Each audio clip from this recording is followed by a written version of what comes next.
Hello guys, welcome to tip zone. இன்றைக்கி என்ன பார்க்க போகிறோம் அப்படின்னா, நம்ம எக்ஸல் ரிலேட்டட் இன்டர்வியூ கொஷின்ஸ், இன்டர்வியூவில் என்னென்ன மாதிரியான எக்ஸலில் கொஷின்லாம் கேட்கலாம் அப்படின்றத பார்க்க போகிறோம். ஸோ இதை வந்து நம்ம ஒரு 2-3 பார்ட்டாக பார்க்கலாம் அப்படின்னு நான் நினைக்கிறேன். ஏன்னா ஒரு பார்ட்டில் வந்து எல்லா இன்டர்வியூ கொஷினும் கவர் பண்ண முடியாது. அப்படி கவர் பண்ணாலும் வீடியோவோட லென்த் வந்து ரொம்ப பெருசாயிரும், உங்களுக்கு பார்க்குறதுக்கு போர் அடிக்கும். ஸோ நான் வந்து ஒரு 2-3 பார்ட்டாக போடுறேன். அதோட ஃபர்ஸ்ட் பார்ட் ரொம்ப பேசிக்கான கொஷின்ஸ் தான் வந்து இந்த பார்ட்டில் நான் கவர் பண்ண போகிறேன். ஸோ அந்த 6 கொஷின்ஸ் தான் நான் இங்கே வச்சுருக்கேன். ஃபர்ஸ்ட் என்னென்னா, வாட் ஆர் ஸ்ப்ரெட் ஷீட்ஸ் இப்படின்னு சொல்லிட்டு கேட்க நிறையா சான்ஸ் இருக்குது. மெயினாக இந்த மாதிரி கொஷின்ஸ்லாம் யாருக்கு கேட்பாங்க அப்படின்னா, இப்போ யூஜி முடிச்சுட்டு ஒரு இன்டர்வியூ அட்டன் பண்ணுறீங்க அப்படின்னா அவங்களுக்கு இந்த மாதிரி பேசிக்கான கொஷின்ஸ் கேட்க நிறையா சான்ஸ் இருக்குது. ஸோ ஃபர்ஸ்ட் ஒன் வந்து வாட் ஆர் ஸ்ப்ரெட் ஷீட்ஸ். இப்போ ஸ்ப்ரெட் ஷீட்ஸுன்றது என்னென்னா, இப்போ நம்ம பார்த்துட்ருக்கோம் இல்லையா ஒரு பேஜ், இதுதான் இந்த பேஜ் தான் வந்து ஸ்ப்ரெட் ஷீட். இந்த ஷீட் 1, ஷீட் 3 இதெல்லாம் இருக்கு இல்லையா, இதுதான் பேசிக்காக ஸ்ப்ரெட் ஷீட்னு சொல்லுவாங்க. இதில் நம்ம என்ன பண்ணலான்னா, நம்மளுக்கு தேவையான கம்ப்யூட்டேஷன்ஸ் இந்த மாதிரி எல்லாமே நம்ம ஃபார்முலாஸ் யூஸ் பண்ணிக்கலாம், எக்ஸல் ஃபங்க்ஷன்ஸ் யூஸ் பண்ணிக்கலாம், இதெல்லாம் பண்ணிக்கலாம். ஸோ இதில் பார்த்தீங்கன்னா உங்களுக்கு ரோஸோட கவுண்ட் அண்ட் காலம்ஸோட கவுண்ட் வந்துட்டு நான் இங்கே உங்களுக்காக பேஸ்ட் பண்ணுறேன். இதை வந்து நீங்கள் நோட் பண்ணிக்கலாம் அப்புறமா. ஸோ இதுதான் நம்மளோட ஒரு ஸ்ப்ரெட்ஷீட்டில் இருக்கக்கூடிய number of rows and number of columns வந்து இவ்வளோ. ஓகேவா?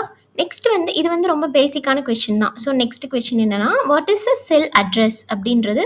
இப்போ இந்த ஃபஸ்ட்டு கொஷின்லேயே வந்துட்டு ஸ்ப்ரெட்ஷீட் வந்து இந்த ப்ளஸ் சிம்பிள் கொடுத்து நம்ம ஸ்ப்ரெட்ஷீட் வந்து ஐ மீன் ஆட் பண்ணிக்கலாம். நியூ ஸ்ப்ரெட்ஷீட் வந்து க்ரியேட் பண்ணிக்கலாம் இந்த ப்ளஸ் சிம்பிள் வச்சு. அதெல்லாம் மோஸ்ட் எல்லாருக்குமே தெரிஞ்சிருக்கும். ஸோ இன்டர்வியூவில் கேட்டாங்கன்னா நீங்கள் இந்த மாதிரி வந்து ஸ்ப்ரெட்ஷீட்டுக்கு என்னன்றதை நீங்கள் டீட்டெயில்டாக உங்களுக்கு எப்படி ஈஸியாக இருக்கோ அந்த மாதிரி நீங்கள் எக்ஸ்பிளைன் பண்ணிக்கலாம். ஓகேவா? So what is cell address. Cell அட்ரஸ்ன்றது என்ன அப்படின்னா, இது நிறையா பேருக்கு தெரிஞ்சிருக்கும். இதெல்லாம் சொல்கிறோமே அப்படி யோசிக்காதீங்க. பட் தெரியாதவங்களுக்கு இது ஹெல்ப்ஃபுல்லாக இருக்கும். ஓகேவா? இப்போது நான் இங்கே வந்து நான் ஒரு செல்லில் கிளிக் பண்ணுறேன் இல்லையா, இந்த கிளிக் பண்ணுற இடத்துல எனக்கு ஒரு அட்ரஸ் காட்டும். இப்போ நான் இந்த ஃபார்முலா பாரை வந்து எனேபிள் பண்ணிக்கிறேன். எனேபிள் பண்ணேன் அப்படின்னா இந்த இடத்துல எனக்கு B15 காட்டுதா. ஸோ அதுதான் இந்த பர்டிகுலர் செல்லோட செல் ரெஃபரன்ஸ். இப்போ நான் இங்கே கிளிக் பண்ணுறேன் அப்படின்னா D10 அதை நம்ம இங்கே பார்த்துக்கலாம். ஸோ இதுதான் வந்து செல் அட்ரஸ். இப்போ தேர்ட் கொஸ்டின் வந்து differentiate between the absolute sell reference and relative sell reference அப்படின்னா என்ன. இப்போது ஃபஸ்ட்டு ரெஃபரன்ஸ்னால் என்ன, செல் ரெஃபரன்ஸ்னால் ஒரு செல்லை வந்து நம்ம ஏதோ ஒரு கம்ப்யூட்டேஷன் பண்ணுறதுக்காக ரெஃபர் பண்ணுறோம், அதுதான் வந்து செல் ரெஃபரிங். அப்போது அதில் 2 விதமாக இருக்குது, அப்சல்யூட் ஒன்று, ரிலேட்டிவ் ஒன்று இருக்குதுன்னு தெரிஞ்சிருச்சு நம்மளுக்கு. இப்போது இதை ரெண்டே எப்படி டிஃப்ரென்ஷியேட் பண்ணலாம் அப்படின்னா, இப்போ ஒரு எக்ஸாம்பிளுக்கு நான் வந்து இங்கே ஒரு கம்ப்யூட்டேஷன் பண்ண போகிறேன். என்னென்னா ஒரு 5 டேபிள் வந்து, அதாவது 5ஆல் இந்த 10 நம்பர்ஸையும் மல்டிப்ளை பண்ண போகிறேன். பேசிக்கலி ஒரு 5 டேபிள் கால்குலேஷன் வச்சுக்கோங்களேன். ஸோ இப்போ நான் ஈக்குவல் டு இந்த 1 இன்டூ இங்கே இருக்கு இல்லையா இந்த 5, இந்த 5 வந்து நான் செலக்ட் பண்ணியிருக்கேன்.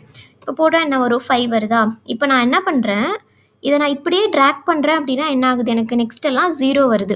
ஏன் 0 வருதுன்னு பார்த்தோன்னா, இப்போ நான் கிளிக் பண்ணி பார்க்குறேன், D6 வந்து கரெக்டாக 2ல் இருக்குது. பட் இந்த இன்டூ 5ன்னு வர வேண்டியது நம்மளுக்கு எங்கே இருக்குது, செல் ரெஃபரன்ஸ் வந்து, அதாவது இந்த B4ல் இருக்க வேண்டிய செல் ரெஃபரன்ஸ் B5க்கு வந்துருச்சு. எதனால அப்படின்னா, நான் இங்கே ட்ராக் பண்ணுறேன் இல்லையா, ட்ராக் பண்ணும்போது நம்மளோட இந்த ரெண்டுமே இந்த D5 B4ன்றது என்ன ஆகும்னா D6 B5ன்னு ஆகும். அதுக்கு அடுத்தது வரும்போது D7 B6 இப்படி ஒன்றுன்னா வந்து அந்த செல்லும் ட்ராக் ஆகிட்டே வரும். ஃபஸ்ட்டு நம்பருக்கு ட்ராக் ஆகலாம், நம்மளுக்கு 1 2 3 4ன்னு வரணும், அது ட்ராக் ஆகலாம். பட் இன்டூக்கு அப்புறம் இருக்கக்கூடிய இந்த 5ன்றது நம்மளுக்கு காமனாக இருக்கணும் எல்லா அந்த 10க்குமே.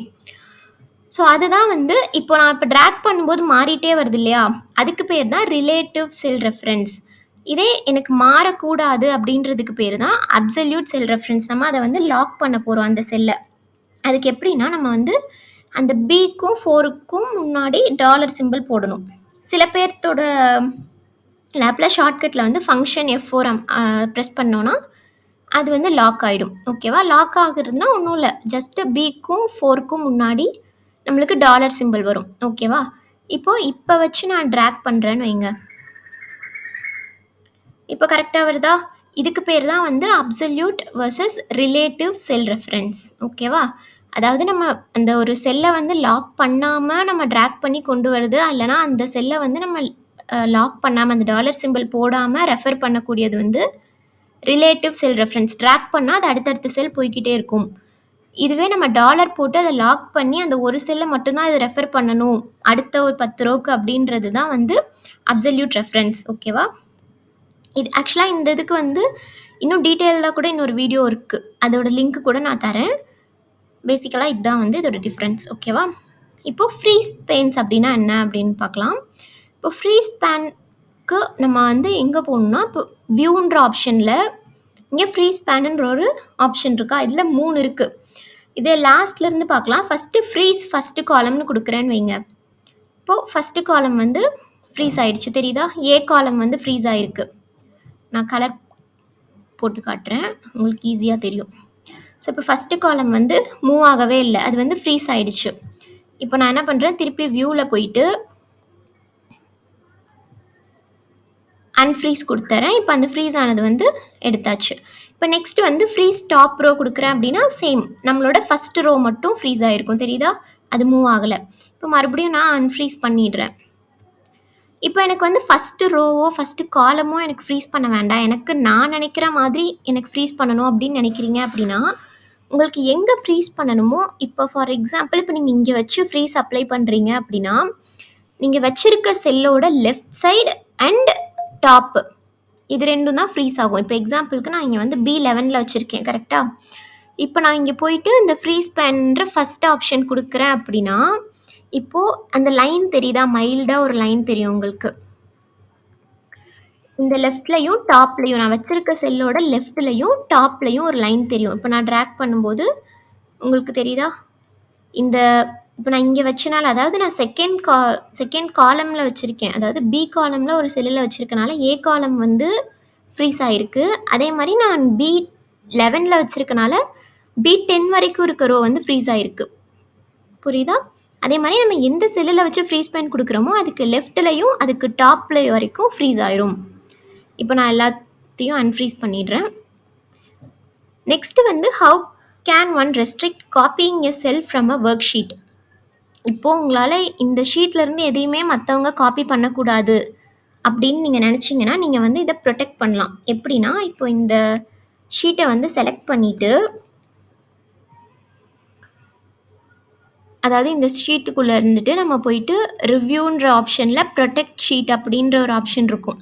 அது கொடுத்து உங்களுக்கு இது இந்த ஷீட்டில் என்னென்னலாம் பண்ணலாம் பண்ணக்கூடாது அப்படின்றதுக்கான இந்த ஆப்ஷன்ஸ் இருக்கும். அதை வந்து நீங்கள் கிளிக் பண்ணிக்கலாம். உங்களுக்கு இப்போ அவங்க வந்து டெலிட் பண்ணக்கூடாது, இந்த மாதிரி நிறையா விஷயங்கள்லாம் இருக்கும். அது உங்களுக்கு எந்த ஆப்ஷன்லாம் நீங்கள் எனேபிள் பண்ணணுமோ பண்ணிவிட்டு நீங்கள் இங்கே வந்து ஒரு பாஸ்வேர்ட் செட் பண்ணுறீங்க அப்படின்னா, அது வந்துட்டு உங்களுக்கு லாக் ஆயிரும். ரீஎன்டர் பண்ணணும். பாஸ்வேர்டை வந்து ரீஎன்டர் பண்ணுறீங்க அப்படின்னா, அந்த ஷீட் வந்து இப்போ ப்ரொடெக்ட் ஆகிடுச்சு. அதனால தான் நம்மளுக்கு இங்கே அன்ப்ரொடெக்ட் ஷீட்டுன்ற ஆப்ஷன் காட்டுது. ஓகேவா? சம்டைம்ஸ் வந்து இது என்ன நடக்கும் அப்படின்னா, நீங்கள் இந்த ப்ராசஸ் பண்ணுறதுக்கு முன்னாடி Ctrl+Shift+F அப்படின்றத யூஸ் பண்ணி ஃபஸ்ட்டு நான் அன்ப்ரொடெக்ட் பண்ணிடுறேன். Ctrl+Shift+F யூஸ் பண்ணி இந்த ப்ரொடெக்ஷனில் போயிட்டு இது லாக்டுன்ற ஆப்ஷனில் இருக்கா அப்படின்றத பார்த்துட்டு அதுக்கப்புறமா நீங்கள் ப்ரொடெக்ட் பண்ணணும். ஓகேவா?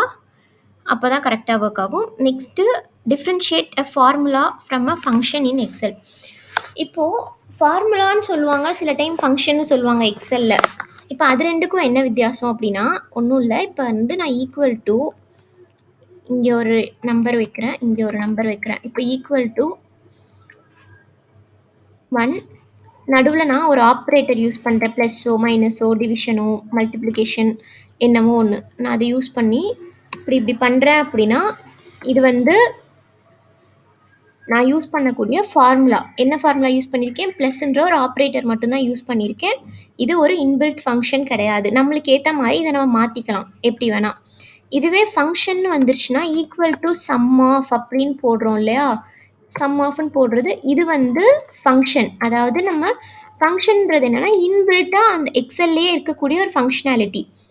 For example equal to sum of, equal to count of, இந்த மாதிரி நிறைய ஃபங்க்ஷன்ஸ் இருக்கு இல்லையா, இதெல்லாம் தான் ஃபங்க்ஷன்ஸ். அதெல்லாம் இன்பில்ட்டாக எக்ஸல்லையே இருக்கும். இதே ஃபார்முலா அப்படின்றது நம்ம ஈக்குவல் டுவில் ஒரு ஆப்ரேட்டர் நம்ம யூஸ் பண்ணுவோம். ஒரு 2 செல் ரெஃபரன்ஸ்க்கோ இல்லை மோர் தென் 2 ரெஃபரன்ஸ்க்கோ வந்துட்டு நம்ம யூஸ் பண்ணக்கூடிய ஆப்ரேட்டர், மேத்தமேட்டிக்கல் ஆப்ரேட்டர்ஸ், அதெல்லாம் தான் வந்துட்டு நம்மளுக்கு ஃபார்முலாஸ் கீழே வரும். ஓகேவா? ஸோ இதெல்லாம் தான் பேசிக்கான கொஞ்சம் இன்டர்வியூவில் கேட்கக்கூடிய ஒரு எக்ஸல் கொஷின்ஸ். ஓகேவா? இன்னும் நெக்ஸ்ட் பார்ட்டில் இதோட அட்வான்ஸ்டு லெவல் வந்து நம்ம பார்க்கலாம். ஸோ இந்த வீடியோ வந்து உங்களுக்கு ஹெல்ப்ஃபுல்லாக இருக்கும்னு நினச்சிங்கன்னா நம்ம டிப்ஸோனை வந்து சப்ஸ்கிரைப் பண்ணிக்கோங்க. தேங்க்யூ.